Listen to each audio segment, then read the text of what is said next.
What's going on, everyone? Carlo here. Hope you're doing great.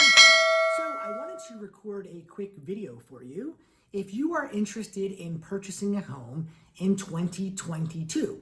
And I think that these 3 tips that I'm going to share with you are going to help you a lot. And the reason why I know that is because I get these questions all the time. So I want to share with you 3 things not to do if you want to buy a home in 2022. These are actually things that you probably should refrain from doing if you want to buy a home ever. So I just want to get right to it. I think that you're going to find a lot of value. I go over these 3 all the time, and a lot of the clients that I work with, they just start doing a lot of head scratching. They're just like, wow, I didn't know that. If I would have known that, I probably wouldn't have done that before purchasing a home. So this video is for you. If you're looking to buy a home, if you, your friends, your family, coworkers are looking to buy a home in 2022 or any year for that matter, these 3 tips are going to help you. So 3 things not to do before you buy a home. All right, so tip number 1, refrain from buying a car. I have seen car payments be the effect to the detriment of someone's purchasing power more than anything else. Now, obviously, I understand things come up, right? You have to get from point A to point B. However, if possible, if you have not purchased a home yet, buy your home first. Car payments, the car payments that I see, $300, $400, $500, $600, $700, $800 a month, what a lot of people don't realize is how much of that purchasing power takes away. So a $50,000 car could mean the difference of an extra $100,000 in purchasing power that you have to go buy a house. So I want you to think about that. If you don't need to buy a new car, buy your home first. That's tip number 1. Buy the home before you buy your car. I promise you it'll be something that will serve you. You will thank me. You will see how much more you qualify if you choose to buy your house first. So that's tip number 1. Tip number 2, things to not do. 3 things not to do. 1, try to avoid buying a car. Number 2, do not co-sign for any type of credit whatsoever for anyone. Because if you co-sign, that again is going to take away from your purchasing ability. And if your number 1 goal is to buy a home, you have to prioritize. You have to think to yourself, well, what is my top priority? Do I want to be a homeowner?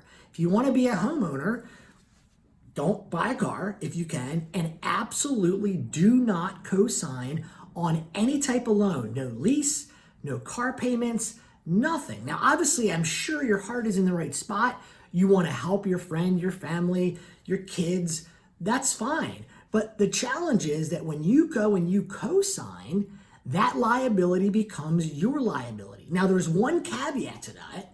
Whereas if you already co-signed a year ago and you can prove that the person that co-signed is making the actual payment. And what that means is that it's coming from their account, not a joint account. It's coming from an account that's solely in their name, and you have 12 months worth of canceled checks to show that they are the one making the payment. So, number 1, please don't buy a car if you want to buy a home. Your purchasing power will be diminished big time. Then the second thing, do not co-sign for anyone, for any reason, for anything. As much as you want to help them, don't do that because it's going to take away. You can kindly explain to your friends, your family, I love you, I care about you, but right now I need to buy a home. That's my top priority, and I'm getting myself in position to buy a home. All right, here's the third one, the third piece of advice, excuse me, that I want to give you that most people miss. And it is so important because they don't understand necessarily how it works. Do not start a side hustle if you are trying to buy a house. I know what you might be thinking. Well, wait a minute. Isn't more money good? Well, it depends. If you start a business or a side hustle and your side hustle shows a loss, then you're going to have to offset any income that you're making. You're going to have to offset it with your regular 9-to-5 job. So I have seen some people that qualify to buy homes, but because they have a side hustle and the side hustle or the job or the business shows a loss, we have to offset that loss with the income that they're getting. So you really, really want to think about that.